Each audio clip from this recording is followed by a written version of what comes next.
Good day to everyone. Welcome to OPM, our online prayer meeting. I'm here at Jesus Coffee Cavite Page. God is good all the time. God is good all the time. God is good all the time. God is good all the time.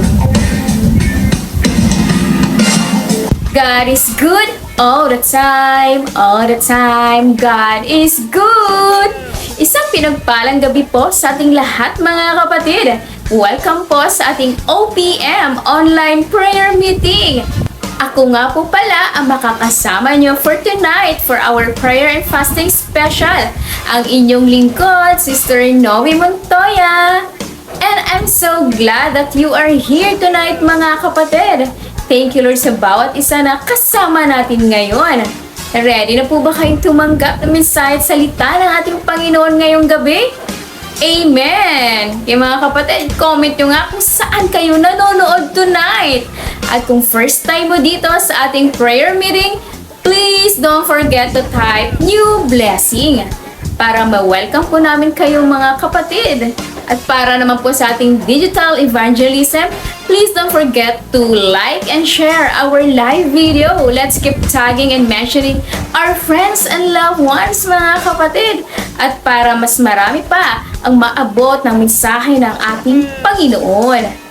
Thank you Lord sa mga masisipag na kapatid natin na mag-share at mag-tag gabi-gabi. May your faithfulness mga kapatid be rewarded. At binabati natin isang pinagpalang gabi sa mga kapatid natin na laging maagang-maaga at tapat na laging kasama natin dito sa ating OPM. Special shoutout po kay Sis Rhea Quaresma all the way from China. Hello din kay Sis Celine Rubilius naman sa Egypt. Kay Sis Annali Capua naman sa Pangasinan. Isang pinagpalang gabi rin po sa lahat ng ating church ministries at sa bawat isa na masipag at may kagalakan na naglilingkod sa gawain ng ating Panginoon. From praise and worship team, young pro men's and women's, ushering team Gen Z, growing teams, Kids Church, dance team, media ministry, men's ministry, women's ministry, new blessing ministry, prayer warriors ministry, at Ministry of Hope. Praise the Lord mga kapatid sa buhay ng bawat isa. At isang mainit at pinagpalang gabi rin po sa ating international churches, sa ating mga kapatid sa Jesus Coffee Church, Greece and Canada. Hello po mga kapatid. Isang pinagpalang gabi rin po sa ating mga local church families, J Coffee Cebu, J Coffee Manila, J Coffee Nueva Ecija. Binabati rin syempre natin ang pinagpalang gabi mga kapatid natin J Coffee Las Piñas. Binabati ko rin isang pinagpaalang gabi ang tagapangalaga ng Kawan ng Diyos. Hello po sa ating mga J Coffee pastors, Bishop Ricky, Pastor John, at Reverend John. Hello po kay Pastor Arnold, Pastor Vanji, Pastor Jojo, his Sis Hermie, Pastor Bong, at Sister Josephine Ilagan. Praise the Lord po sa buhay nyo. At hello din syempre sa ating J-Conf Servant Leaders. And of course, makakalimutan ba nating batiin na isang pinagpalang gabi ang ating butihan at anointed na Pastor Ruban Rusit. At sa kanyang supportive at beautiful wife naman na si Sister Isabel Rusit at sa buong Rusit Brothers at buong Rusit family. Thank you Lord po sa buhay nyo. And of course mga kapatid, we love to invite you and your family to worship with us every Sunday at 11:30 a.m. at 2nd floor Gig Mall, Las Piñas City. Kung naghahanap ka kapatid ng church family or if you've been praying for a fresh encounter with Jesus, this is your confirmation mga kapatid. Yes, see you this Sunday mga kapatid. Ngayon naman mga kapatid, hingiin natin muna ang presensya at gabay ng ating Panginoon sa ating gawain. Praise the Lord. Praise the Lord. Hallelujah. Yes, Lord. Aming Diyos, Ama, na makapangyarihan sa lahat. We glorify your name. We magnify your name, Lord Jesus. And we thank you, Lord, for this beautiful opportunity that we gather in your presence, Lord, para bigyang kaluwalhatian ang iyong banal na pangalan. Lord, salamat sa pagkakataon, Lord, na muli makapagbahagi ng iyong salita. Dalangin ko, Panginoon, ang kapuspusan ng iyong banal na espiritu sa bawat lalabas sa bibig na iyong lingkod. You will continue to anoint, Lord, every word that will be spoken. Lord, thank you for our day 2 of prayer and fasting na patuloy mong pinalalakas ang iyong mga lingkod, ang iyong mga anak. Salamat, Lord, sa mga kapatid ko na nandirito ngayon, sama-samang at muling makarinig ng iyong mensahe. Dalangin ko, Panginoon, na patuloy mong buksan ang kanilang mga puso upang ikaw ay tanggapin. Buksan ang kanilang mga mata para makita ang iyong kabutihan at iyong kaluwalhatian. Buksan mo ang aming mga tenga upang marinig ang iyong tinig.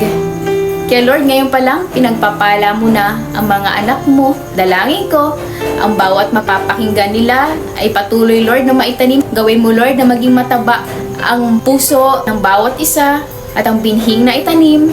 Ito ay patuloy na lalago. Magkaroon ng transformation sa kanilang buhay at ng maraming bunga. Lord, nakikita mo ang mga sakripisyo ng iyong mga anak. Alam namin, Lord, lahat ng ginagawa namin sa iyo ay hindi nasasayang sa iyong kaharian. Kaya ikaw na po, Lord, ang magpala sa mga anak mo na nananabik lagi na marinig ang iyong tinig, naghihintay ng iyong revelasyon sa kanila, naghihintay ng kasagutan sa kanilang mga panalangin at mga pagpapala. Nalalaman mo, Lord, ang nilalaman ng puso ng bawat isa. Kaya Lord, dalangin ko rin sa mga kapatid ko na wala pa rito, mga lumayo, mga nanlamig, Lord, mga hindi na nakakarinig, Lord, na yung salita.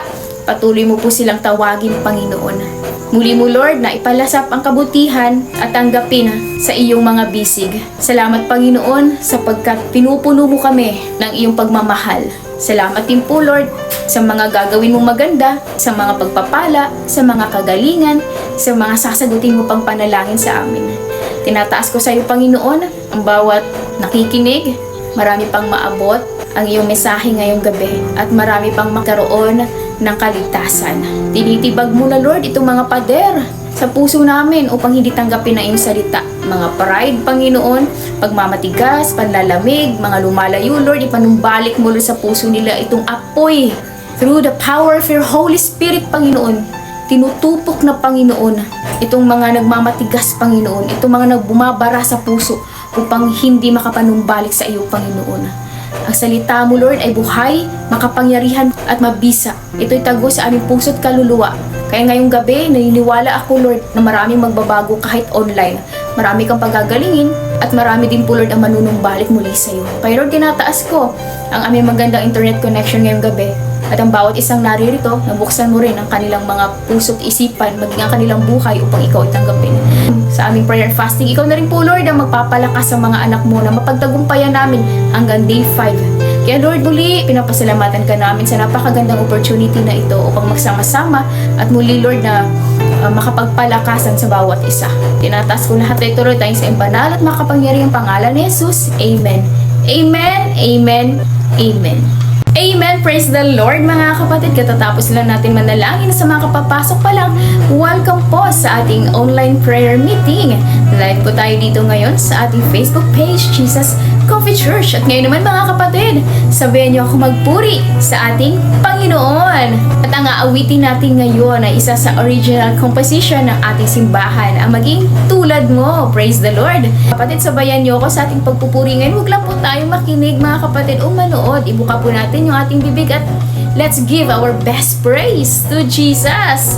Thank you, Lord, sa buhay ng ating media team na ilalagay ang lyrics ng ating kanta para lahat ay makasabay. At salamat din sa buhay ng ating praise and worship team na patuloy na ginagamit ng ating Panginoon sa ating simbahan. Praise the Lord!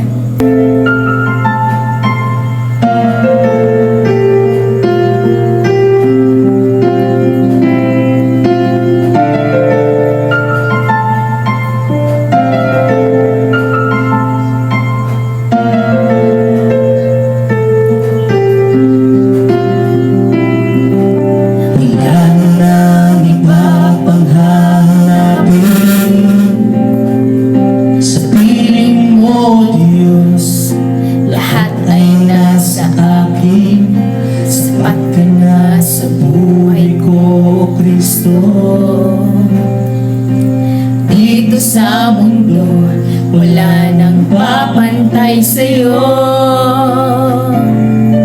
magbigay ng karangalan sa pangalan mo, ang sinisigaw nitong puso.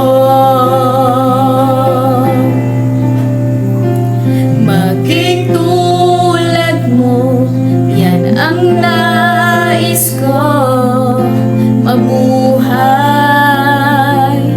para lang sa'yo. Maging tulad mo sa puso't isip ko, liwanag dito sa mundo, sa tanging hari ko, lilingkod hanggang dulo.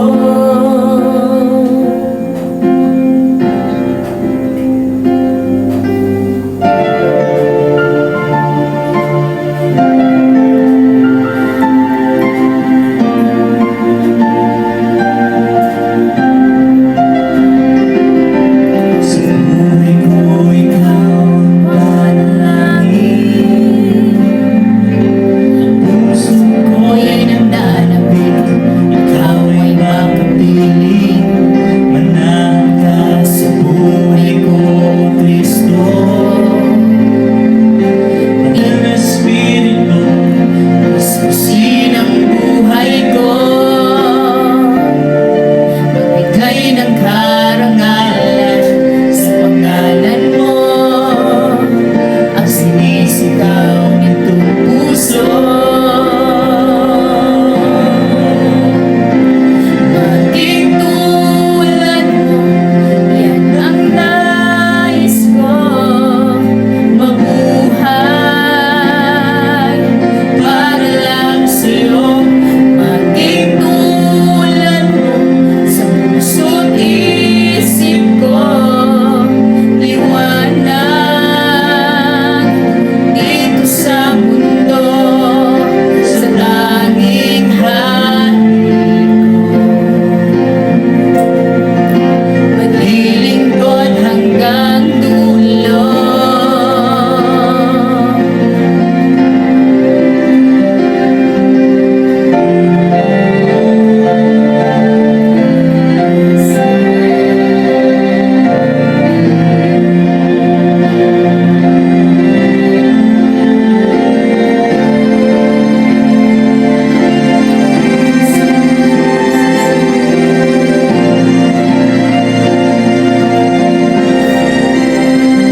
ikot hanggang dulo.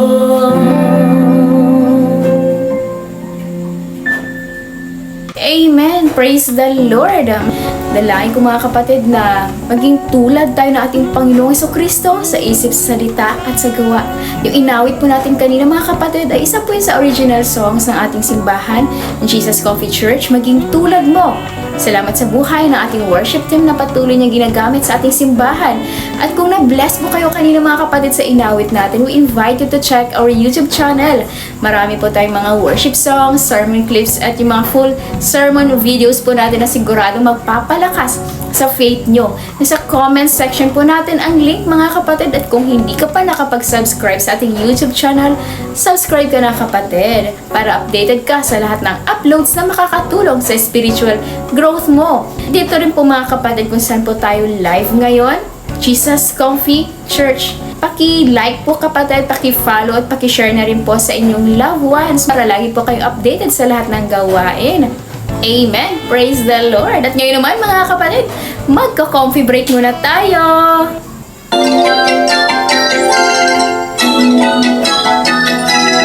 Dagdag kaalaman, matutuklasan dito sa Coffee Break. That's a good idea! Presented by OPM Online Prayer Meeting.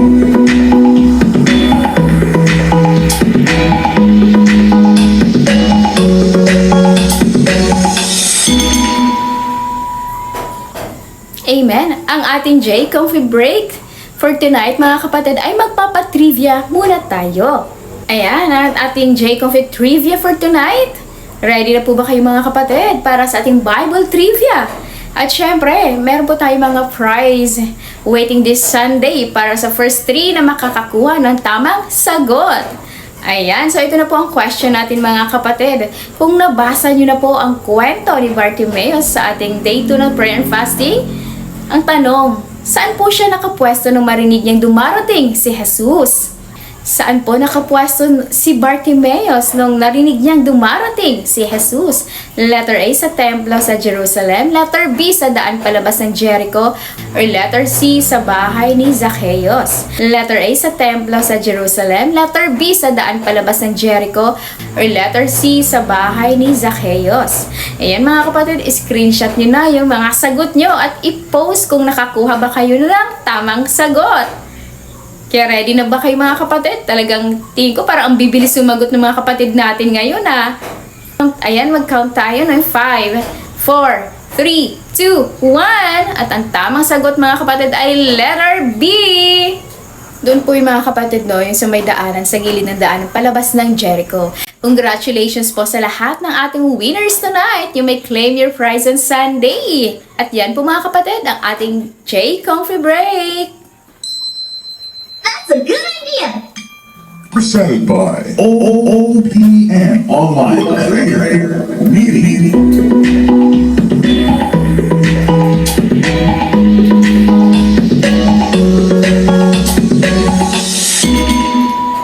Amen. Thank you Lord mga kapatid sa mga sumagot sa ating J Coffee Break. Patuloy lang po tayo magbasa ng salita ng ating Panginoon araw-araw. At huwag lang po natin bastang basahin, kundi sa puso i-meditate po natin mga kapatid upang patuloy tayo lumago sa ating pananampalataya at magkaroon ng tunay ng pagbabago sa ating puso, isipan at pamumuhay. Kaya praise the Lord mga kapatid sa ating mga winners. Papunta na po tayo sa Word of God, pero bago po yun, ihanda po muna natin ating OPM notebook, mga ballpen, ating mga manuals at ating mga puso sa pagbabasa ng salita ng ating Panginoon ngayong gabi. Kuha na po tayo mga kapatid ng ating mga Bible at sabay-sabay po natin buksan at basahin sa Mark or Marcos chapter 10 verse 46 to 52. Mark chapter 10 verse 46 to 52. Sa New Testament po natin ito patatagpuan.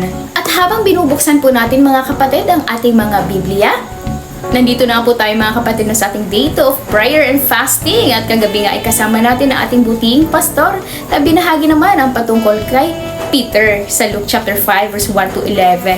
Praise the Lord! At nga pala mga kapatid, no, mamaya after ng ating OPM, meron pa tayong cell group kung saan magkakatipon tayo para mag-share ng insights and revelations from the Lord. Kaya talagang napakagandang gawain na ito, no? Dalangin ko hindi lang ito tuwing prayer and fasting, kundi higit nating hangarin araw-araw ang paglago sa ating buhay espiritual. Amen! Nagpapasalamat din po pala kami sa buhay ng ating mga kingdom partners, sa ating mga faithful givers, faithful pledgers, supporters, and tithers na buong kagalakan at katapatan na nagbibigay para sa gawain nating Panginoon. Tandaan natin mga kapatid, tapat ang Diyos at wala pang pangako na napako. Ang bawat binhi na itinatanim natin sa kanyang kaharian ay tiyak na kanyang palalaguin. Sa tamang panahon mga kapatid, aani tayo na masaganang pagpapala. Praise the Lord! Kaya mga kapatid, nasa comment section po natin ating GCash number at ang video account para sa mas convenient na pagbibigay. And thank you Lord mga kapatid, may God bless you richly, 100-fold for your generosity.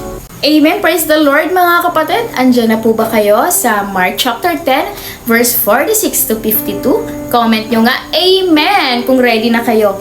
Kaya mga kapatid, basahin na natin ang salita ng ating Panginoon. Ang sabi dito, in verse 46, dumating si Jesus sa Jericho. Nang papaalis na siya kasama ang kanyang mga alagad at marami pang iba, may nadaanan silang isang bulag na nakaupo sa tabi ng daan at namamalimos. Siya ay si Bartimeo na anak ni Timeo. Nang marinig ng bulag na ang nagdaraan ay si Jesus na taga Nazaret, sumigaw siya ng sumigaw, Jesus, anak ni David, mahabag po kayo sa akin. In verse 48, pinagsabihan siya ng mga taong naroroon upang tumahimik, ngunit lalo pa siyang nagsisigaw, anak ni David, mahabag po kayo sa akin. In verse 49, tumigil si Jesus at kanyang sinabi, dalhin niyo siya rito. At tinawag na nila ang bulag, lakasan mo ang iyong loob. Tumayo ka, ipinatatawag ka ni Jesus. At sabi nila, and verse 50, inihagis niya ang kanyang balabal, paluksong tumayo at lumapit kay Jesus. In verse 51, ano ang gusto mong gawin ko para sa iyo? Tanong sa kanya ni Jesus. Sumagot ang bulag, Guro, gusto ko pong makakitang muli. In verse 52, sinabi ni Jesus, makakaalis ka na. Magaling ka na dahil sa iyong pananampalataya. At noon din, nakakita siyang muli at sumunod kay Jesus. Amen! Praise the Lord! Manalangin tayo mga kapatid. Yes, Lord Jesus. Maraming salamat, Lord, sa pagbasa ng salita, Panginoon. Pinagpapala mo na ito, Panginoon. Tayong ko, Lord, na buksan mo ang bawat tengang nakikinig upang marinig, Lord, ang iyong mensahe. Buksan mo rin, Lord, ang aming spiritual eyes, Panginoon, upang makita, Panginoon, ang kaningingan at kabutihan mo sa aming buhay. Maitanim, Lord, sa aming puso itong mga salita mo at patuloy, Lord, na magkaroon ng transformation, Panginoon, maraming bunga. Buksan mo rin, Lord, ang aming mga tenga upang marinig ang katotohanan, Panginoon. Maraming salamat, Panginoon, sa kwento ni Bartimeo sa ngayong gabi. Patuloy kang mangusap sa bawat isa. Ngayong gabi, magbabago ka, Panginoon, ng buhay. Lahat ng sasabihin na iyong lingkod, Panginoon, ay nagmumula lamang sa iyo. Ito'y salita mo at pinagpapala mo na ito, Panginoon. Sa tulong ng iyong banal na Espiritu, Panginoon, patuloy, Lord, na mabuksan ang buhay at puso ng bawat isa at muling makakakita, Panginoon, mula sa kadiliman patungo sa kaliwanagan. Kaya, Lord Jesus, tuloy kang mangusap at makikinig kami. Salamat, Panginoon, tinataas namin, Lord Jesus, ang naririto at ang gawain namin tayo sa iyong banal at makapangyarihang pangalan ni Jesus. Amen. Amen. Amen. Amen. Praise the Lord. Hallelujah. Isang pinagpalang gabi po sa ating lahat, mga kapatid. Grabe, nakaka-bless talaga na makasama kayo ngayong Tuesday night sa ating day 2 ng ating prayer and fasting special. Ready na po ba kayong tumanggap ng mensahe at salita ng ating Panginoon tonight? Pakitype nga dyan mga kapatid, Amen! Maya-maya po mga kapatid, no, sabay-sabay po nating sagutan ang ating mga manuals. Kaya stay tuned at buksan po natin ating mga puso para sa lahat ng revelations sa ating Panginoon. Praise the Lord! Ang pag-uusapan po natin ngayong gabi mga kapatid ay patungkol sa buhay ni Bartimeus. isang ignored ng society dahil sa kanyang pagkabulag. Maybe some of you have heard his story before, pero tonight mga kapatid, this is not just another Bible story. We're gonna learn how his faith, his bold praise, at wholehearted following kay Jesus Christ completely transformed his life, and how it can transform yours too. Yung mga kapatid, sino nga ba talaga si Bartimaeus? Let's find out. Alam niyo mga kapatid, sa Gospel ni Mark, binanggit ang pangalan ni Bartimaeus, son of Timaeus, isang blind beggar. Ang pangalan niya ay mahalaga dahil pinapakita nito na siya ay kilala at may identity sa community. Hindi lang siya basta anonymous na bulag sa daan. Sa parallel account naman ng Matthew chapter 20 verse 30, merong nabanggit na 2 bulag doon pero walang pangalan na binigay. Kaya sa account po ni Mark, na-highlight ang personal na kwento ni Bartimaeus. Sinasabi rin doon na siya ay nakaupo sa tabi ng daan palabas ng Jericho. Isang daan na historically and geographically challenging talaga kasi ang daan na ito ay steep, dusty at abala sa mga traveler, merchants at crowd ng mga naglalakbay papuntang Jerusalem. So talagang ito ay isang critical at challenging na pathway sa kanilang panahon. At ang Jericho ay isang city of wealth. May mga palasyo, mansions, pero sa kabila nito may maraming poor at marginalized na tao tulad ni Bartimaeus na napapaligiran ng luxury ng iba pero walang tumutulong sa kanya. Ang daan palabas ng Jericho ay kilala rin bilang entry point papuntang Jerusalem at symbolic pa dahil ang Jericho ay historically famous mula sa panahon ni Joshua, di ba kung naalala nyo, kung saan bumagsak ang mga pader na lungsod sa pamamagitan ng kapangyarihan ng Diyos. Para kay Bartimaeus, ang daan na ito ay literal at metaphorical crossroads, isang lugar ng paghihirap pero pwede rin maging venue ng encounter na magbabago ng kanyang buhay. Praise the Lord! Kaya ngayong gabi mga kapatid, meron akong ibabahagi sa inyo na 3 points para mas madali nating matandaan ang mensahe ng Diyos at ma-apply din sa ating mga buhay. Ang first point natin tonight is fullness in faith. Fullness in faith. Paki-type na sa comments mga kapatid, fullness in faith. At napakaganda mga kapatid no, dahil sa pagpasok ng year 2026, ito ang ating declaration. God's fullness. Kaya when we say fullness, basically means completeness, wholeness, abundance, and pagiging full sa lahat ng aspeto. And faith, sabi sa Hebrews chapter 11 verse 1, now faith is the substance of things hoped for, the evidence of things not seen. So ibig sabihin, faith not just believing something exists, kundi may paniniwala, pananampalataya at pagtitiwala kahit hindi mo pa nakikita o nararamdaman ang resulta. Faith sees the invisible, trust the impossible, dahil yun ang promise ng Diyos. Kaya fullness in faith, 100% wholeness, completeness, at abundance ng pagtitiwala sa Diyos kahit sa gitna ng uncertainties, struggles, at limitations mo. Kung noong 2025 ay half-half lang ang faith mo, this 2026 gusto ng Diyos na itodo mo na yung kapatid. Hindi selective at hindi dependent sa perfect circumstances. Gawin mo 100% ang faith mo. Hindi lang sa salita, kundi sa gawa, sa puso, sa action, at sa pananampalataya mo para maranasan mo talaga ang God's fullness sa buhay mo. Makikita natin sa kwento ni Bartimaeus, mga kapatid, kung ano ba talaga ang naging pananaw, pagtitiwala at pananampalataya niya kay Jesus sa kabila ng kanyang physical blindness. Kaya sa ating mga manuals ngayon mga kapatid, sa question number 1 natin, ano ba ang kanilang sitwasyon ni Bartimaeus bago niya makilala si Jesus? At ang sagot natin dito mga kapatid, sa binasa natin kanina, sa Mark chapter 10 verse 46, si Bartimaeus ay isang bulag na lalaki na namamalimos sa gilid ng daan palabas ng Jericho. Siya ay isang beggar, anak ni Timeo, di ba? Bakit nga ba binanggit ang son of Timaeus or anak ni Timeo? Sa Jewish culture po mga kapatid, madalas binabanggit ang ama para ma-verify ang pagkakakilanlan ng lineage. Ang son of Timaeus ay magpapakita ng kanyang identity na siya ay may pamilya, may ugat sa komunidad at bahagi ng lipunan. Pero si Bartimaeus ay tinuturing na outsider dahil nga sa kanyang physical blindness. He was blind in a day where blind people were not really considered people, they were considered burden on humanity at madalas na naging target ng panunukso, pangungutya at kahihiyan. At nakakalungkot yun mga kapatid, no?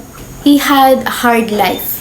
He was poor, beggar, isang blind man, nabubuhay sa gitna ng ibang marginalized at iniisip nilang disfavor ng Diyos ang kanyang kondisyon. Tinuturing na punishment or curse. Iniisip nila nagkasala ka, kaya pinaparusahan ka ng Diyos. Talagang tingin sa kanya ay walang halaga. Kaya kapatid, nakikita mo rin ba ang sitwasyon mo kay Bartimaeus? Hindi ka man physically blind, pero maaaring kagaya ni Bartimaeus, namamalimos ka rin ng approval ng ibang tao, namamalimos ka rin ng pagmamahal, ng validation mula sa social media, family, sa friends, o sa mundo na nagpaparamdam sa'yo na kailangan mong patunayan ang sarili mo. Kapatid, wala kang kailangan patunayan sa kahit sino dahil tinubos ka ng dugo ni Kristo at ang value mo ay hindi matutumbasan ng kahit anong halaga. Ano bang pinagmamalaki mo ngayon? Ang laman ng bank account mo o ang posisyon mo sa trabaho? Oo, maganda na may natapos ka, may title ka, may profession ka. Hindi ko rin naman sinasabi na huwag ka na mag-aral o magtrabaho dahil kailangan din naman natin yon. Pero, ang problema ay kung ginagamit mo lang ang achievements mo para magyabang o magmalaki, ay hindi yan tama kapatid at hindi nalulugod ang Diyos dyan. Tandaan natin mga kapatid, lahat ng meron tayo ay galing sa Diyos. You will never be satisfied sa lahat ng yan. At sa mga naghahanap ng approval, hindi nakadepende ang halaga mo sa opinyon ng tao, sa likes o sa comments. Sabi nga sa Psalm chapter 139 verse 14, I praise you because I'm fearfully and wonderfully made. Your works are wonderful, and I know that full well.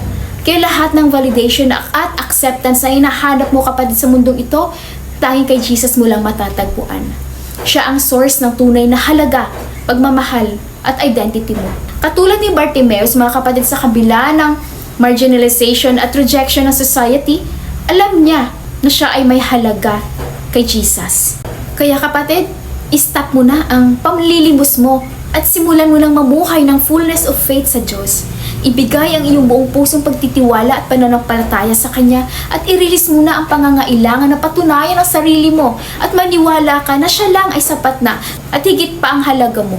Si Jesus lang ang makakapagpuno ng empty at void sa puso mo kapatid. Amen ba? Praise the Lord! Kaya mga kapatid, para naman sa ating question number 2, ano mga pagsubok ang kanyang kinaharap sa kanyang kondisyon? Mga kapatid, isipin natin sa Bartimaeus, literal na bulag, sa isang mundo kung saan ang disability ay madalas tinitingnan bilang kahinaan, pasanin o minsan ay curse sa mata ng lipunan. Hindi siya natanggap sa trabaho, hindi dahil kulang siya sa talento o kakayahan, kundi dahil sa societal bias. Paano siya makakapagtrabaho kung hindi naman siya nakakakita? Sa panahon niya, walang social safety nets, welfare programs o support system para sa mga may kapansanan. Ang kanyang survival ay nakadepende sa awa at generosity ng iba. Araw-araw hindi sigurado kung may makakain ba siya, naghihintay ng limos para mabuhay, pero higit pa sa physical na hamon. Isa sa pinakamalalim na challenge ni Bartimaeus ay emotional at spiritual. Nasa kanya ang rejection, isolation, at pagiging marginalized. Maraming beses marahil nararamdaman niya na parabang sinasabi sa kanya ng lipunan, hindi ka mahalaga, hindi ka karapat-dapat. Ngunit hindi niya pinayagan na mawala ang hope at faith sa kanyang puso. Naniniwala siya sa isang dakila at makapangyarihang Diyos na nakakakita at nakakaalam ng kanyang sitwasyon, na handang kumilos para sa kanyang buhay kahit siya ay nasa gilid ng daan at tinaguri ang less than. Dito natin makikita na hindi nasusukat ang pagmamahal ng Diyos sa limitasyon ng tao o label ng lipunan. Kaya ang tanong sa atin ngayon mga kapatid, ano ang kondisyon sa buhay mo na bumubulag sa'yo para hindi mo makita ang pagkilos ng Diyos? At higit pa rito, ano ang kondisyon ng puso mo ngayon na naglalayo sa Kanya? Maaaring may nakatagong pride dyan, inggit, pagmamataas, insecurity, or selfishness. Minsan kasi ang pagiging makasarili mga kapatid ay naging issue yan sa puso dahil sa pansariling interes mo lang ang iniisip mo. At ilan sa mga bagay ang nagiging hadlang para hindi mo maranasan ang fullness ng plano ng Diyos sa buhay mo. Tingnan natin mga kapatid si Bartimaeus. Kahit bulag siya, pero may vision ang puso niya. Nakikita natin dito ang fullness of faith niya. Higit pa sa nakikita ng mata at higit sa sinasabi ng lipunan. Ang tanong sa atin mga kapatid, handa ka pang alisin ng Diyos ang mga blinder sa puso mo para maranasan ang kanyang fullness? Tandaan natin mga kapatid, faith is not about what you see. It's about whom you trust. Tulad ni Thomas, the doubter, gusto niyang makita ang sugat sa kamay ni Jesus bago maniwala. Kapatid, kailangan natin magtiwala kahit hindi pa natin nakikita ang buong resulta o kabuuan ng plano. Hindi ko man alam kung ano ang pinagdadaanan mo ngayon, pero isa lang ang siguradong katotohanan. We have an all-knowing God, omniscient, omnipotent, omnipresent. Nakikita ni Lord ang bawat sugat, sakit, rejection na iniisip mong hadlang sa buhay mo. At handa siyang gamutin ito at baguhin ka kapag lumapit ka lang sa Kanya na may pagpakumbabang puso. Sabi sa Psalm chapter 34 verse 18, the Lord is close to the brokenhearted and save those who are crushed in spirit. Ibig sabihin mga kapatid, hindi ka nag-iisa sa sakit mo. Kahit ang mundo ay bumabaliwala sa'yo, ang Diyos ay nandyan kasama mo. Hindi ka iniwanan o pababayaan man sapagkat siya ay malapit sa mga pusong wasak at may bagbag na damdamin. Kaya mga kapatid, sa mga nanonood at nakikinig ngayon, gustong ipaalala ng Diyos sa'yo that you are seen, you are valued, you are loved beyond measure. Huwag kang mag-alinlangan na lumapit sa Diyos. Sapagkat sinasabi sa kanyang salita, mapalad ang mga taong hindi nag-aalinlangan sa kanya at lumalapit ng may buong pagtitiwala. Kaya para maranasan natin ang God's fullness this 2026 mga kapatid, ito ang unang susi. Fullness in faith. Amen? Minsan na ibang Kristiyano sabi nila, may faith naman ako, pero wala namang action, wala namang witness sa buhay nila. Sabi nga si James chapter 2 verse 17, faith without action is dead. Kaya ngayong gabi mga kapatid, for our second point, i-type nyo nga sa comments, fullness in praise. Fullness in praise. Mga kapatid, hindi pwede na may faith ka, pero hindi nakikita sa gawa. Have faith lang yun. Fullness in praise ang natural na flow kapag buo ang pananampalataya mo sa Diyos. Tingnan natin mga kapatid si Bartimaeus. Bulag siya, mahirap, nasa gilid lang ng daan, pero isang bagay ang hindi niya ginawa. Hindi siya nanahimik lang. Bulag siya pero may bibig siya. Kaya for our question number 3, ano ang kanyang ginawa upang makuha ang atensyon ng Panginoong Jesus? At ang sagot natin dito mga kapatid, sabi sa Mark chapter 10 verse 47, nang marinig ng bulag na ang nagdaraan ay si Jesus sa taga Nazareth, sumigaw siya ng sumigaw. Hindi siya huminto, hindi siya nag-pause, hindi siya nag-hesitate. He cried out in faith immediately. Walang sinayang na minuto si Bartimaeus. Walang mamaya na lang, Lord. Walang baka hindi naman ako naririnig ni Lord. Walang hindi naman ako importante. Walang ganon. Sinamantala niya ang pagkakataon na baka hindi na dumaan ulit si Jesus dito. Kaya wala siyang sinayang na oras mga kapatid. And this is so deep. Bartimaeus was desperate, yes, pero hindi hopeless. Desperate siya not because mahina ang faith niya, kundi dahil malakas ang paniniwala niya na may awa ang Diyos at pagagalingin siya. Maaaring hindi siya nakakakita, pero may bibig siya para gamitin yun na tumawag sa Panginoon. Hindi niya sinabing huwag ko na lang kaya tawagin si Lord. Imposible naman na mapapansin niya ako or maririnig niya ako.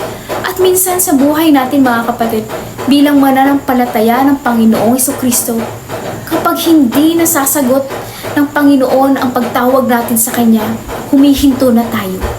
Kapag dumaraan tayo sa matinding pagsubok, parang ang hirap-hirap tumawag sa pangalan ng Panginoong Jesus. Minsan pumapasok sa isip natin, naririnig pa kaya ako ni Lord? May pakialam pa kaya si Lord? Nakikita kaya niya ang sitwasyon at pinagdadaanan ko? Yes, kapatid, kagaya ng sabi ko kanina, you are seen, you are valued, you are loved beyond measure. Minsan, kapag hindi nasasagot ni Lord ang prayers natin, ay tumitigil na tayo sa pagtawag sa Kanya. Lalo na kapag na-reject, nasasaktan, hindi dahil walang Diyos, kundi dahil akala mo, hindi ka nadirinig ng Diyos. Kaya ang nangyayari, kapatid, mas pinipili mo pang lumayo kaysa lumapit. Mas pinipili mo pang magmukmuk kaysa manalangin. Mas pinipili mo mag-self-pity kaysa sumarender. Minsan, sinasabi mo, hindi naman yata ako mahal ni Lord. Hindi na sinasagot ang mga prayers ko na parang ang dilim-dilim na ng lahat. Hindi ko makita ang liwanag. Nasaan ka, Lord? Hindi kita maramdaman. Pero ang totoo, mga kapatid, hindi naman talaga malayo ang Diyos. Tayo lang naman talaga ang lumalayo sa Kanya. Ikaw lang naman talaga, kapatid. And most of the time, hindi ka lang talaga nakatingin sa Kanya. Kasi sa iba ka nakatingin. Kasi kahit nasa liwanag ka na, dilim pa rin na nakikita mo. Hindi man tayo bulag physically, pero daig mo pa ang bulag dahil nakafocus ka sa mundong ito kaysa kay Lord. Sabi nga sa kanyang salita, diba? Fix our eyes on Jesus. At hindi mo talaga makikita si Lord kasi hindi naman siya ang hinahanap ng mata mo. Pero hear this clearly. God cares for you.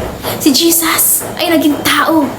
Naranasan niya magutom, mauhaw, malungkot, masaktan at tumangis.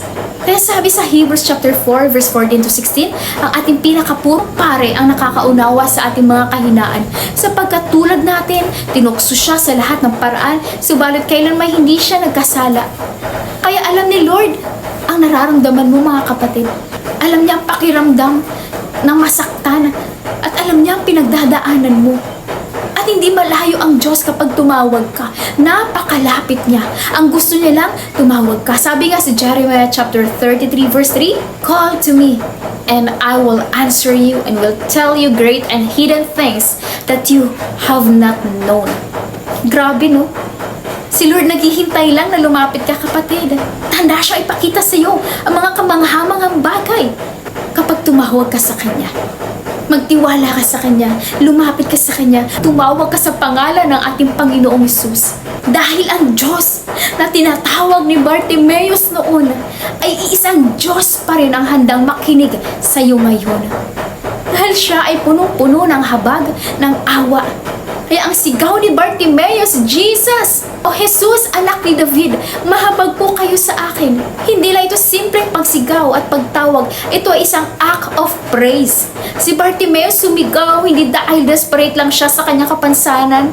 Hindi siya basta-basta nag-request ng miracle. Sumigaw siya dahil alam niya kung sino ang dumaraan. At kilala niya kung sino ang tinatawag niya. At yun ay si Jesus. Bilang anak ni David, isang messianic title, isang revelation sa kanya. At ito ang pinangako ng Diyos, ang tagapagligtas. Sa kultura at pananampalataya ng mga Hudyo, mga kapatid, ang tawag na anak ni David ay hindi basta title. Ito ay direktang tumutukoy sa Messiah, ang haring nagmumula sa linya ni David. Sabi sa 2 Samuel chapter 7 verse 12 to 16, ipinangako ng Diyos kay David na ang kanyang trono ay magpapatuloy magpakailanpaman. Kaya't matagal lang hinihintay ng Israel isang hari. Hindi lang ito pang politikal, hindi isang spiritual king na magbabalik sa kaharian ng Diyos. Kaya nung sinabi ni Bartimeus ang anak ni David, ang ibig sabihin niya, ikaw ang inihintay namin, ikaw ang may kapangyarihang magligtas sa amin, ikaw ang hari, hindi ka lang guro, ikaw ang Misaya na hinihintay namin. Kaya pansinin niyo ang sigaw ni Bartimeus, mga kapatid. Hindi basta ang ingay lang yun. Ito ay declaration. Declaration na naniniwala ako kung sino ka. Hindi ako nahihiya sa pananampalataya ko. Kaya magpupuri ako sa iyo. Mas mahalaga ang presensya mo kaysa opinyon ng crowd. Sabi nga sa verse 48, pinatahimik siya ng mga tao pero imbis na sumunod siya sa mga crowd, lalong sumigaw si Bartimeus. Hindi niya binaba yung volume niya. Sa halip nilakasan niya pa ang boses niya. And that is fullness and praise. Hindi siya napigilan ng hiya, hindi natinag ng rejection, hindi siya napatahimik ng pressure ng paligid. Kaya mga kapatid, ang tanong sa atin ngayon, ano ba ang mga bagay na nagpapatahimik sa'yo para hindi mo maisigaw ang papuri sa Panginoon? Minsan okay lang tayo mag-Amen, thank you Lord, kapag may blessing. Minsan hallelujah kapag masagana. Pero paano kapag pinatahimik ka na ng trials? Kino-question na ang faith mo. Nawalan ka ng trabaho, humina ang negosyo, patong-patong na bills. Would you still shout hallelujah? Itataas mo pa rin ba ang kamay mo at lalakasan mo pa rin ba ang boses mo sa pagpupuri o tatahimik ka na lang? Bartimaeus teaches us, praise is not dependent sa sitwasyon. Sa church lang ba maingay ang hallelujah mo? Pero sa trabaho, sa pamilya, kapag hindi na Sunday, naka-silent mode ka na? Bartimaeus teaches us this powerful, uncomfortable truth. Praise that moves heaven is praise that refuses to be silenced. Nagpupuri ka kasi alam mo kung sino ang pinupuri mo. Alam mo kung sino ang tinatawag mo. Siya ay walang iba kundi ating Panginoong Jesucristo, ang hari ng mga hari, ang Panginoon ng mga Panginoon. Kaya hindi ka mahihiya dahil ang tinatawag mo ay may kakayahang magpagaling, may kakayahang magbago ng buhay, may kakayahang iligtas ka. Kaya ang papuring may fullness ay may tapang. Maging matapang kang ipahayag ang pangalan ni Jesus kahit hindi popular. Tapang na piliin magpuri anong mga season. Tapang na manindigan sa faith kahit lahat ay pinipigilan ka. Anong klaseng praise ang meron ka? Selective ba? Situational ba? O full, tapat at walang reservation? Dahil kapag si Jesus ang dumaraan sa buhay mo, hindi mo kailangan manahimik, kapatid. Kailangan mong sumigaw. Because He is worthy of all praise and glory. Kidalangin ko mga kapatid, hindi lang kapag maganda ang sitwasyon o masagana ang buhay, tsaka malakas ang papuri natin. In every season, piliin natin purihin ang Diyos. Kahit sa pinaka-lowest point ng buhay natin, piliin natin magpuri because of who our God is, not because of our circumstances or feelings. Hindi dahil sa ating panahon o paraan, kundi dahil siya ang Diyos sa lahat ng panahon. And everything on earth has its own season. Hindi natin pwedeng ipilit ang gusto natin na sagutin agad ni Lord ang mga panalangin natin dahil mas mataas ang plano at kaisipan ng ating Panginoon, tulad ng sabi niya sa Isaiah chapter 55 verse 8 to 9. For my thoughts are not your thoughts and my ways are higher than your ways. Kaya mga kapatid, napakagandang tularan itong si Bartimaeus sa kanyang puso na puno ng pananampalataya at pagpupuri. Kaya sa ating question number 4 mga kapatid, anong mga magagandang katangian ang magandang tularan natin kay Bartimaeus? Ang sagot natin dito mga kapatid, makikita natin maraming powerful qualities si Bartimaeus. Pero let me highlight a few na hindi lang inspiring kundi transforming. Number 1, yung persistence niya. I love how Bartimaeus persistently pursued Jesus. Kahit marami nagbabawal sa kanya, kahit pinipigilan siya ng mga tao, pinahiya siya ng iba, hindi siya tumigil sa paglapit kay Jesus. Hindi siya nagpadala sa pressure ng crowd o sa discouragement na naririnig niya sa paligid niya. Minsan kapag may mga discouraging words tayong naririnig, yung iba sumusuko na agad. Nagpapa-baby, hindi na ako mag-church, wala namang pumapansin sa akin eh. Hindi na ako a-attend ng mga gawain kasi hindi naman ako na-appreciate. Dalangin ko maging kagaya tayo ni Bartimaeus. He longed for Jesus. Hindi siya umurong. Hindi na hinintay ang perfect timing o ang approval ng crowd. Persistent at bold siya. Buong tapang niyang iniyak sa Diyos ang kanyang pangangailangan.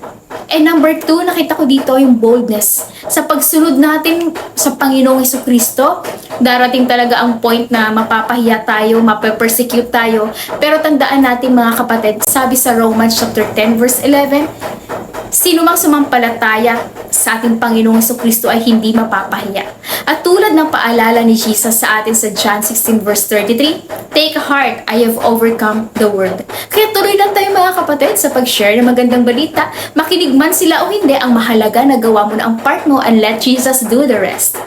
And number 3, humility ni Bartimaeus. Bagaman bold siya rin ay may kababaang loob sa pagpapahayag ng kanyang pangangailangan. Ang sabi na doon, mahabag po kayo sa akin. Walang pretension, talagang puro pananalig ang laman ng kanyang puso. Talagang inaamin niya sa harap ng ating Panginoon na kailangan niya si Jesus bilang Panginoon at tagapagligtas. Hindi niya kayang pagalingin ang sarili niya. At ang ating Panginoon, natutuwa siya sa mga taong humble na lumalapit sa Kanya, na talagang inaamin na nangangailangan tayo ng Diyos upang tayo ay pagalingin at iligtas. At yung pang-apat dito, nakita ko sa magandang katangian ni Bartimaeus, Faith-centered focus siya. Hindi niya tiningnan ang crowd o ang stigma ng lipunan. Nakafocus siya mismo sa Panginoon at sa kakayahan ni Jesus sa paggalingin siya. And number 5, spiritual sensitivity. Pusong marunong kumilala sa pagdalaw ng Panginoon. Bagamat bulag ang kanyang mga mata pero alerto ang kanyang espiritu. Narinig niya na si Jesus ang dumaraan at alam niyang hindi ordinaryong sandali yun. Hindi siya nag-procrastinate. Hindi na sinabi na, ay, next time ko na lang kaya tawagin si Lord. Kundi sinabi niya, ito na yung moment ko, hindi ko palalampasin to. Kaya dalangin ko mga kapatid na magkaroon din tayo ng discernment at spiritual sensitivity. Kapag nararamdaman mo na ang presence ng ating Panginoon, huwag mo nang sayangin at palampasin pa ito. I-invite mo siya through the power of the Holy Spirit at ilapit mo ang lahat na iyong mga pangangailangan sa kanyang paanan sa pamamagitan panalangin, sa ating pag-journal, sa ating pagbabasa ng Biblia, sa ating devotion sa ating Panginoon. Amen. Bartimaeus was properly positioned to receive. Kahit sobrang tagal niyang hinintay ang pagkakataon na yun, yung kanyang posisyon na yun, talagang it was divine orchestrated. Hindi limitado ang ating Panginoon kung saan ka man ngayon, kung ano man posisyon mo sa buhay ngayon. He was properly positioned to receive. Kahit sobrang tagal niyang hinintay, na witness ni Bartimaeus si Jesus. At nakita niya na hindi niya pinalampas ang pagkakataon na yun. And that's spiritual sensitivity. Ang kakayahang makilala kung kailan kumikilos ang Diyos. Dito natin makikita ang fullness in praise ni Bartimeo. Not about the environment o kung sino ang nakapaligid sa iyo. Hindi naging hadlang sa kanya yun. It's about whom you are praising, and that's Jesus. The one who sees you, the one who knows your heart, the one who can change your story. Hallelujah. Ngayon, let's move on to our next point. Fullness in following God. Fullness in following God, mga kapatid, hindi na ito bastang, sige Lord, susunod ako, pero walang aksyon. Hindi pwede na puro salita lang, walang total obedience, surrendered, at wholehearted living para sa Kanya. Dito mga kapatid, makikita natin ang pinaka-powerful na part ng kwento ni Bartimaeus. Noong wala siyang humpay na sumigaw at tumawag sa Panginoon, sabi sa Mark chapter 10 verse 49, tumigil si Jesus at kanyang sinabi, dalhin niyo siya rito, at tinawag nga nila ang bulag, lakasan mo ang iyong loob, tumayo ka. Pinatatawag ka ni Jesus. Alam niyo mga kapatid, nakakatuwa talaga si Lord, no? Patunay lang ito na talagang nadidinig ng Diyos ang ating mga pagtawag sa Kanya. Naririnig niya ang sigaw ng ating mga puso, ang ating mga pag-iyak, ang ating mga desperation sa Kanya. Ang susi, huwag tayong titigil sa panalangin. Huwag kayong titigil sa pagsigaw ng pangalan niya. Sabi nga sa Matthew chapter 7 verse 7 to 8, ask and it will be given to you. Seek and you will find. Knock and it will be open to you. For everyone who asks receives, and one who seeks finds. Ipinapakita nito mga kapatid na ang pananampalataya ay hindi passive, hindi sapat na isang beses na panalangin lang. Dapat consistent tayo mga kapatid. Ang tunay na faith ay patuloy, determinado at may pagtsatsaga. Tulad ni Bartimaeus mga kapatid, hindi siya tumigil, hindi siya huminto. Hindi siya tumigil sa paghingi, paghanap at pagtawag because God responds to action fueled by faith. Hindi lang basta nanalangin si Bartimaeus, he cried out in faith, persistent at walang hesitation. Hindi niya sinayang pagkakataon. Alam niyang baka wala nang next time, baka hindi na makadaan si Jesus ulit doon. Kaya he seized the moment. Sabi nga sa Mark chapter 10 verse 50, inihagis niya ang kanyang balabal, paluksong tumayo at lumapit kay Jesus. Obedience is movement. Mga kapatid, tumayo si Bartimaeus, sumunod agad. Hindi siya naghintay ng perfect timing, walang excuses. Fullness in following God means you rise when He calls. Kapag sinabi ni Lord, tumayo ka, huwag ka nang mag-alinlangan, huwag ka nang mag-atubili, paggawin mo na. At dito makikita natin mga kapatid ang power at simbolo nito ng ginawa ni Bartimaeus nung inihagis niya ang kanyang balabal. Ang kanyang cloak na nagsisilbing protection sa kanyang panlilimos. Simbolo rin ng kanyang comfort zone. Ano ibig sabihin nito mga kapatid?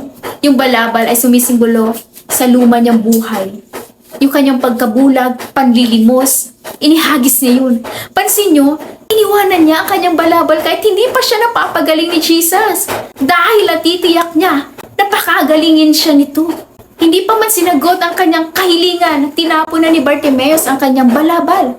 Iniwan niya ang comfort zone niya. Kaya sa ating question number 5, mga kapatid, sa iyong personal na buhay, saang bahagi ka tinawag ng Diyos na sumunod? Ang sagot natin dito mga kapatid ay personal. Maybe tonight, nangungusap si Lord sa'yo na, anak, it's time to follow me. Maaring sa area ng giving, o ibigay mo na ang 10% mo. Sundin mo siya sa giving. Maaring sa oras mo, sa talents mo, sa mga resources mo, o sa effort mo sa ministry, maaring sa relationships. Baka nangungusap si Lord sa'yo ngayon na, anak, magpatawad ka na, sobrang tagal na niyan. Pakawalan mo na. O maybe sa pagmamahal, sa pamilya, sa kaibigan. Maaring sa discipleship, mag-lead sa youth, small group, or outreach. Or maaring sa personal growth mo. O mag-devotion ka na, anak. Mag-journal ka na. Spiritual discipline. God is not after sameness of calling, but sameness of obedience. Iba-iba man ang calling ng Diyos sa bawat isa, iisa lang ang nais niya, obedience, surrendered heart. Ang tanong niya ay, handa ka bang sumunod kahit hindi convenient? Si Bartimaeus, mga kapatid, did not overthink. He did not negotiate. He did not delay. He did not say, wait lang Lord, pag-iisipan ko muna. He acted agad. Delayed obedience is still disobedience. Obedience demands a response, not an excuse. Kapag sinabi ni Lord, I need your hands, your time, your resources for my kingdom, ang tanong ay hindi, kaya ko ba Lord? Ang tanong ay, how will I respond? Kaya tonight mga kapatid, ang tanong ay personal din. Lord, sa part ng buhay ko, gusto mo na sumunod ako sa iyo. Ano ang kailangan kong i-release para makasunod ako ng buo? Hindi pwedeng susunod ako, Lord, kapag ready na ako. Susunod ako, Lord, kapag convenient. Because following Jesus is not convenience-based. It's cross-based. Kung balabal, mga kapatid, the cloak is the real test of genuine faith. Itinapon ni Bartimaeus ang kanyang balabal. Hindi lang ito bastang tela, ito ay kanyang comfort zone, kanyang lumang identity, kanyang security bilang pulubi, and that is genuine faith. Faith that is willing to let go before seeing the miracle. Faith that says, hindi pa man ako magaling Lord, pero sigurado na ako may gagawin kang mabuti. May gagawin ka sa buhay ko. Walang backward glance, walang attachment sa lumang buhay. Transformation begins when you stand up. Si Bartimaeus ay tumayo. Ang pagtayo niya ay declaration na hindi na ako babalik sa dati kong buhay. Standing up means ready for change, ready for healing, ready for transformation.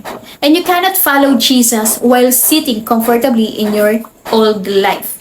Sabi nga sa Luke chapter 9 verse 23, it is a cause. Deny yourself, take up your cross daily, follow me. Ay ibig sabihin nito mga kapatid, may iiwanan ka, may isusuko ka, may ipapako ka. Daily, not once. Fullness in following God always comes with sacrifice, but never without purpose. As sabi nga sa Mark, chapter 10, verse 51, tinanong siya ni Jesus, ano ang gusto mong gawin ko sa'yo? Sumagot ang bulag. Walang paligoy-ligoy, klaro, konkreto, diretso. Hindi niya hiniling, kahit ano po Lord, ikaw na pong bahala. Kahit konting tulong lang po, Lord. Hindi rin siya humingi ng pagkain, ng pera o limos. Kahit yun naman talaga ang nakasanayan niyang gawin o hingiin araw-araw. Humingi siya ng mas malalim kaysa provision. Humingi siya ng restoration. Alam ni Bartimaeus kung ano talaga ang ugat ng problema niya. Many people pray for relief, but Bartimaeus prayed for transformation. Sa paghingi natin sa Panginoon, mga kapatid, dapat malinaw at specific din ang ating mga prayer requests. Alam ba natin kung ano talagang hinihingi natin at kailangan natin? O sanay lang tayo humingi ng temporary fix, hindi total healing.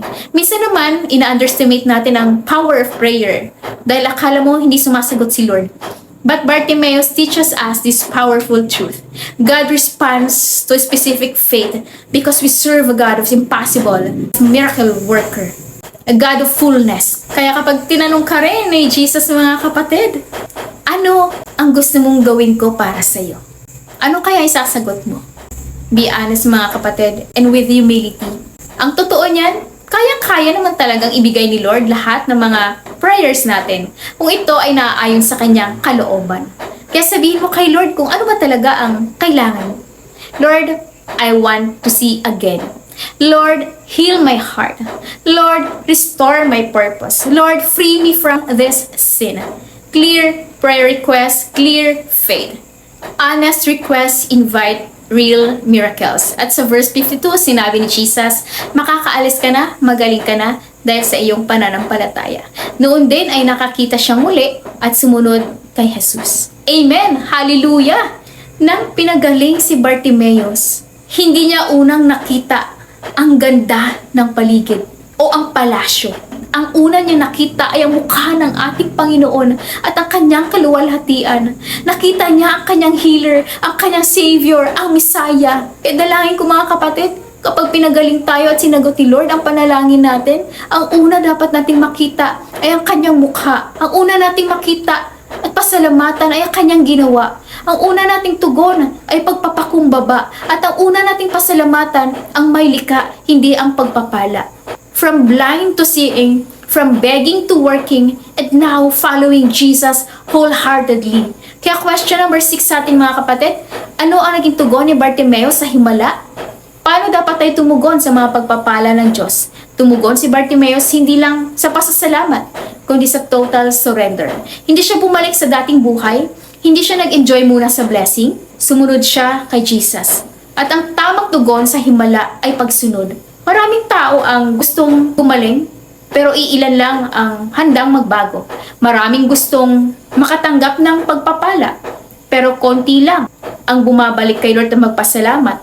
Nung sinagot ang mga panalangin, ayaw na mag-commit. Maraming gusto lang humingi ng humingi, pero walang pagsunod at obedience. Ginagawa na lang waiter si Lord. Pero si Bartimeus teaches us this truth. The miracle did not make him comfortable. It made him committed. Kaya paano ba tayo dapat tumugon sa mga pagpapala ng Diyos? Action agad. Hindi delay. Pagpapakumbaba. Pagsunod, hindi convenience. Hindi sapat ang salamat, Lord. Ang mas malakas na sagot ay, Lord, susunod ako. Kasi 'di ba, kung tayo ay pinagaling ni Lord, binigyan ng buhay na walang hanggan, ang response natin dapat ay pagsunod at paglilingkod. And the real question is this: after the miracle, will you follow?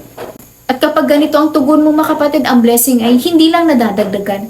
Nagiging calling, nagiging purpose siya, nagiging bagong buhay kay Kristo. And question number 7 natin mga kapatid, bukod sa paningin, ano ang natanggap ni Bartimeus na pagpapala? Sagot, hindi lang paningin ang binalik, hindi lang physical healing, gumaling din siya spiritually. Hindi lang niya nakita ang mundo, nakita niya ang katotohanan. Hindi na siya alipin ng dilim, hindi na siya bihag ng kahirapan, dahil meron siyang opportunity na makapagtrabaho. Hindi na siya nakakulong sa lumang identity. Hindi na siya kailangang mamalimos. And dahil naranasan niya ang fullness of life, may vision at purpose na siya. From blind na outcast to seeing the glory of God. May liwanag at direksyon na siya. From begging to working. May dignidad na siya at may identity na siya kay Kristo. From sitting by the roadside to walking with Jesus. May calling na to follow Jesus. Because when Jesus heals you, He does not just fix your eyes. He redefines your life. Si Bartimeus ay hindi isang pinagaling lang. Siya ay tinawag, binago, naging witness, ginawang buhay na patotoo na kapangyarihan ni Kristo. Kaya for our question number 8, ano mga susi ang iyong natuklasan para maranasan ang pagpupuno o fullness ng Diyos sa iyong ngayong taon? Sagot natin dito, maraming susi marahil ang nakita natin sa kwento ni Bartimeus. Pero ngayong gabi, ito yung 3 core keys na para maranasan natin ang fullness ng Diyos. Kailangan, meron din tayong fullness of faith. Siya ay Diyos na kasaganahan, Diyos ng sobra, Diyos na buong buo. Hindi siya empty kailanman, hindi siya kulang. He is fullness. Handa siyang magpuno, pero ang tanong, bukas ba ang puso mo sa kanyang pagpupuno? Bulag si Bartimeus sa pisikal, pero hindi bulag ang kanyang espiritu at kanyang puso. Kaya malinaw ang paningin niya sa Diyos, na ang dumaraan ay hindi ordinaryong tao, kundi ang Diyos, na may kakayahang magpuno ng anumang kakulangan. Ang faith niya, ang puso niya, nakatuon sa fullness ng Diyos. Ang fullness ng Diyos ay hindi nakadepende sa kondisyon ng tao, kundi sa kapangyarihan ng Diyos. Fullness in faith, number 1. And number 2, ang susi, fullness in praise. Para maranasan natin ang fullness ng Diyos, matuto tayong magpasalamat at magpuri, fullness in praise. Kahit wala pang kasagutan ng ating mga panalangin, sabi nga diba sa 1 Thessalonians chapter 5 verse 16 to 17, rejoice always, pray without ceasing, give thanks in all circumstances, for this is the will of God, Christ Jesus for you. Hindi ka nagpupuri dahil may answered prayer na, kundi patuloy ka pa rin magpuri kay Lord. May sagot man o wala. Hindi nakadepende sa circumstances ang pagpupuri sa Diyos o emosyon mo lang. Praise is anchored sa God's character at His fullness. And number 3 nating susi, fullness in following God.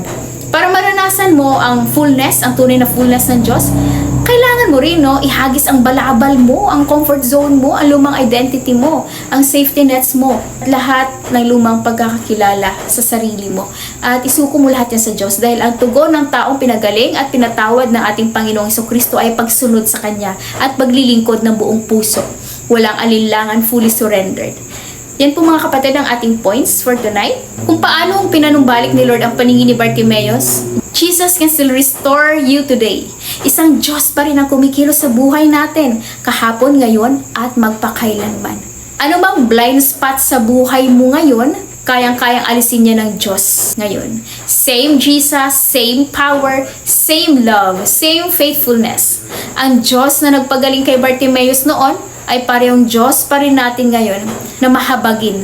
Kaya tanong sa iyo mga kapatid, ano bang bulag sa buhay mo ngayon? Bulag ka ba sa purpose mo? Bulag ka ba sa pag-ibig ni Jesus o sa pagpapala niya? Bulag ka sa vision ang future mo? Tandaan natin mga kapatid, walang madilim na sitwasyon ang hindi kayang alisin ng Diyos sa buhay mo ngayon, sapagkat ang Diyos ay liwanag at walang puwersa ng kadiliman ang makakahadlang sa plano ng Diyos para sa iyo.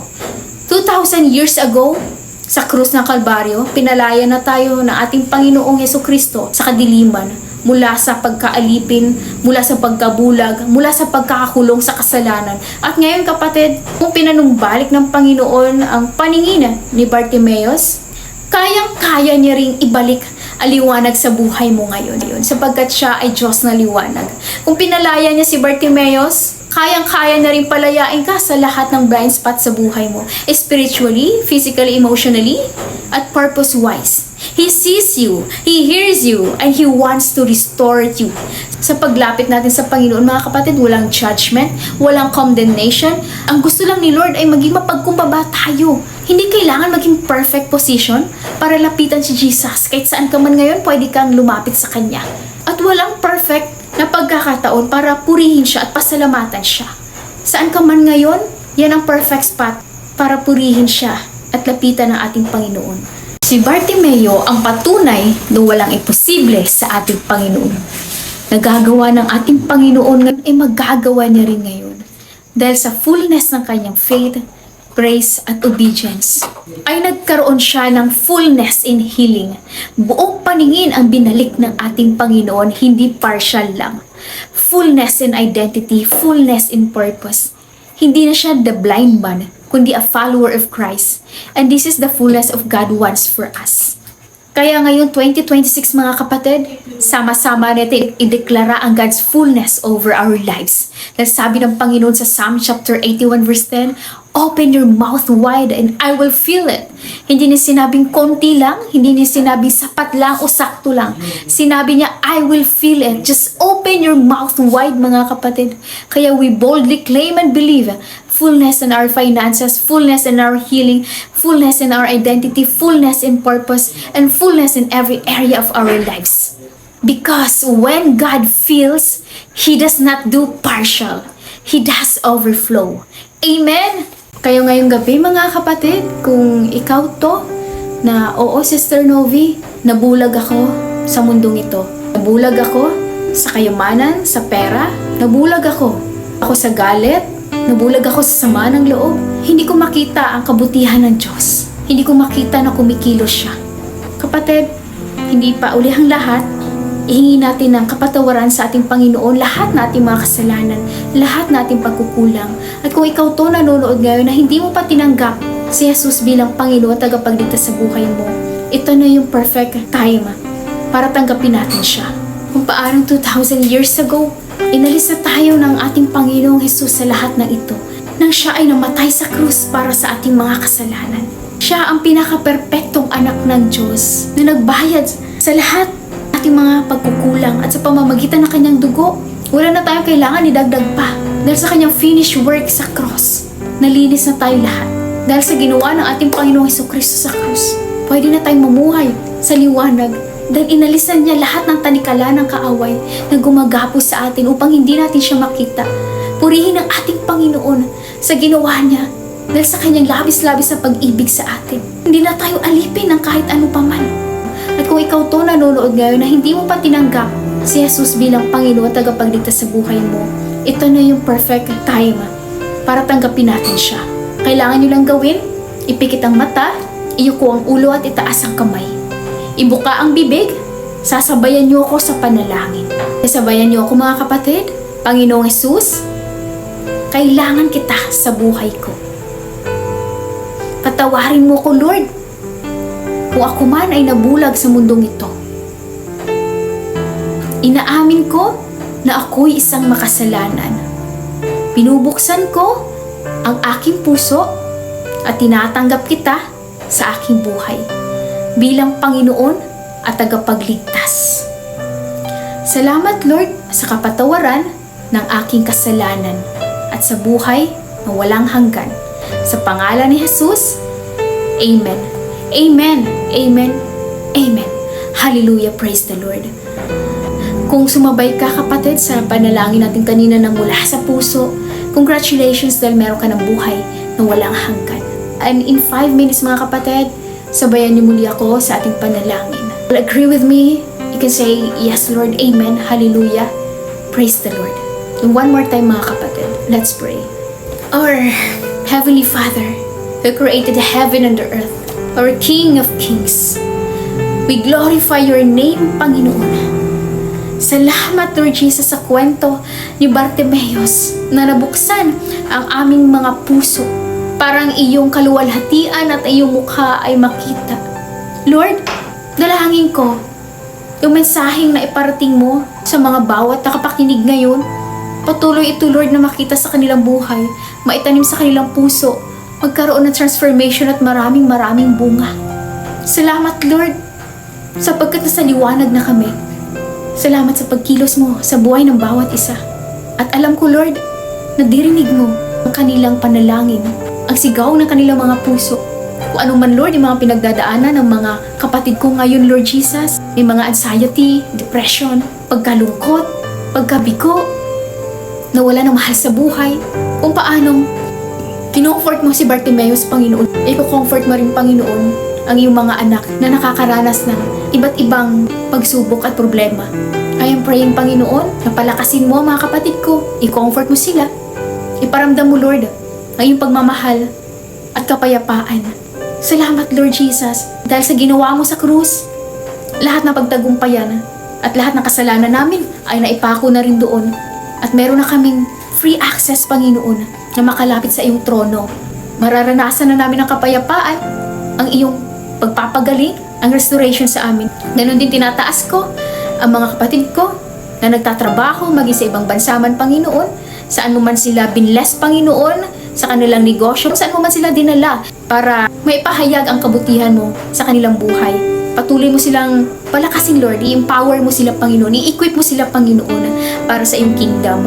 Bigyan mo sila ng karunungan, ng boldness na may bahagi ka, Panginoon, sa bawat katrabaho, sa mga kaklase, Panginoon, sa community, sa mga nakakasalamuhang tao, Panginoon. Patuloy kami, Lord, na maging asin at ilaw sa mundong ito. Dinadalangin ko rin, Panginoon, na patuloy mo pagpalain ang gawa ng kamay ng mga anak mo, upang patuloy silang makapagbigay, Panginoon, sa iyong kaharian. I-bless mo rin, Panginoon, yung kanilang mga negosyo, Panginoon, ang kanilang mga trabaho, Panginoon. At Lord, sa aming day 2 ng prayer fasting, ikaw magpapalakas sa mga anak mo.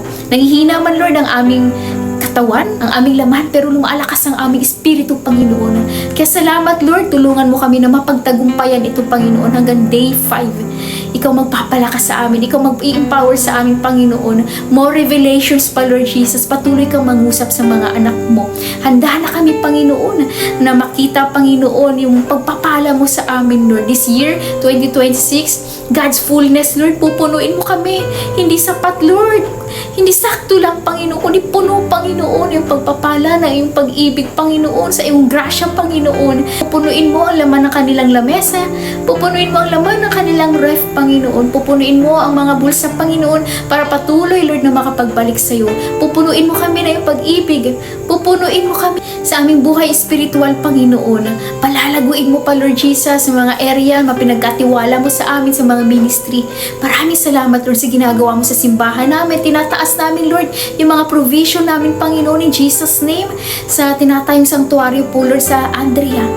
Lord, we are praying, Lord, na mapunuan lahat, Lord Jesus. You are our Jehovah Jireh, our provider. Walang imposible sa iyo, Panginoon. Po-provide mo lahat ng kakulangan, maitatayo ito, Panginoon, at magagamit na rin namin, Panginoon. I-bless mo, Lord, yung mga gagamitin mong tao, Panginoon, ng siksik-liglig at nagpagpapala, Panginoon, sa kanila.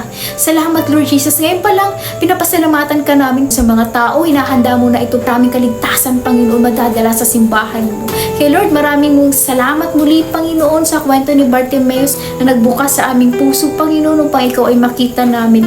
Tulungan mo kami, dagdagan yung aming faith, Panginoon, aming pagpupuri, Panginoon, at aming obedience sa iyo, total surrender. Tinataas namin lahat na ito, Lord, sa pangalan mo, Jesus. Amen. Amen. Amen. Amen. Praise the Lord. Hallelujah. Tapos na po tayo, mga kapatid, sa ating OPM this Tuesday night. Talagang tunay na pinagpala tayo ng presensya ng ating Panginoon ngayong gabi. Maraming salamat, mga kapatid, for joining us tonight. At syempre, inibitahan po namin ulit kayo sa ating Sunday worship service sa Gig Mall, 2nd floor, Pulang Lupa, Las Piñas City at 11:30 a.m. Thank you, Lord. Mamaya, mga kapatid, kita-kits tayo sa ating mga cell groups. And once again, mga kapatid, ako nga pala si Sister Novi Montoya, ang inyong likod ngayong day 2 ng ating prayer and fasting. Kaya muli, mga kapatid, thank you, Lord, for joining us tonight. Kung sumabay ka kanina sa ating panalangin, congratulations dahil meron ka ng buhay na walang hanggat. Ngayon, mga kapatid, sabay-sabay natin i-declare, I am a child of the Most High God. I am blessed. I'm full of wisdom, full of power, full of potential. I can do all things. I will overcome. I have a great destiny in Christ. I believe it. I receive it. In Jesus' name, amen. Power is in you, Messiah. And that's the Lord Jesus Christ, the King of all kings and the Lord of all lords. Mga kapatid, samahan niyo ulit kami bukas sa ating day 3. Kasama ang ating buting pastor at sa ating namang day 4 si Brother Yush at sa ating day 5 naman si Brother JV. Mga kapatid, thank you again for joining us tonight. See you again. Bye!